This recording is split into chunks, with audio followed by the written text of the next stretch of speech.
Good morning, students. So today we will start a new chapter. Chapter name is Mother's Day, that is written by J.B. Priestley. J.B. Priestley के द्वारा लिखा गया chapter mother's day आज हम पढ़ेंगे. So let's start with the introduction part of this chapter. The person whom we all adore next to God is our mother. वह इंसान जिसे हम ईश्वर के बाद सबसे ज़्यादा मानते हैं वो होती है हमारी माँ. वी कैन रिपे आर डेब्ट to her. It is ironical to note that she rarely gets her due. This play brings out the sad condition of the mother in most homes. A mother works from dawn till night to satisfy the needs of her husband and children.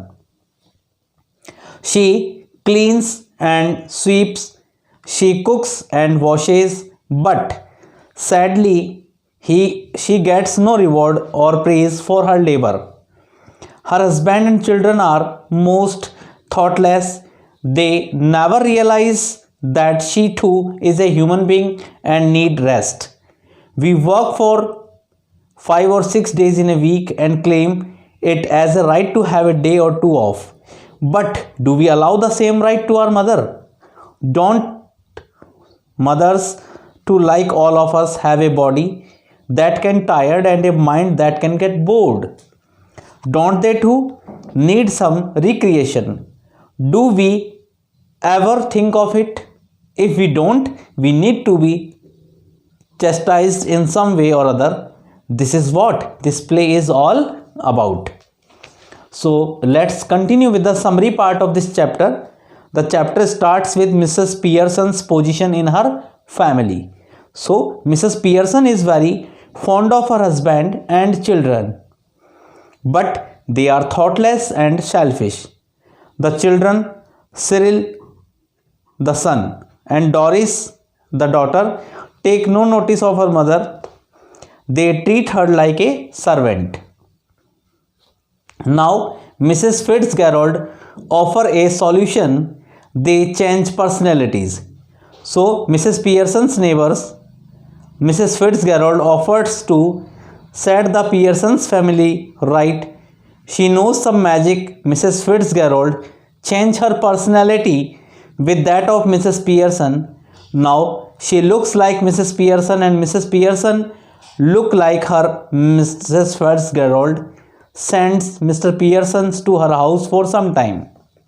Now in the next section, Mrs. Pearson becomes firm and strict with her family. Soon Mrs. Pearson's daughter Doris comes home from work. She feels shocked to see her mother smoking. Actually, as we know, she is Mrs. Fitzgerald, and playing cards. She gets a curt reply in incisive tone when she asks for tea, which is not ready. The mother says she might go later for dinner at Clarendon. Doris says angrily that she had been working hard all day and yet she can't get even tea. The mother replies that she too has been working hard all day long. Doris is unable to understand why her mother is behaving so strangely. Now Mrs. Pearson's son Cyril comes in. He is back from work. He feels annoyed to find that his mother has not prepared tea for him. He asks his mother if his shirt has been mended. Mrs. Pearson replies sharply that she doesn't like mending. Cyril wonders what has happened to his mother. Mrs. Pearson says that they all work for fixed hours in their offices. They have 2 days off a week. She announces that she will also have off days in a week. In the meantime, her husband George Pearson comes in. He notices Doris in tears. He looks at Mrs. Pearson sipping stout at the odd hour of the day. He is surprised at her and annoyed to learn that there is no tea ready for him. He is further told that he is one of the standing jokes for club members. They call him Pompey Ompy Pearson because he is so slow and pompous. George is horrified. He turns to Cyril for help, but Cyril not only confirms mom's observation that dad is laughed at by club members at his back. George leaves the room, much put out. Cyril angrily at mother and asks why she has hurt dad's feeling and his too. Her answer is that truth ought not to hurt anybody. Secondly, if father did not go to the club so often, they would stop laughing at him. All the three can hardly believe they changed the sea in Mrs. Pearson. They have never seen her in such a terrible form.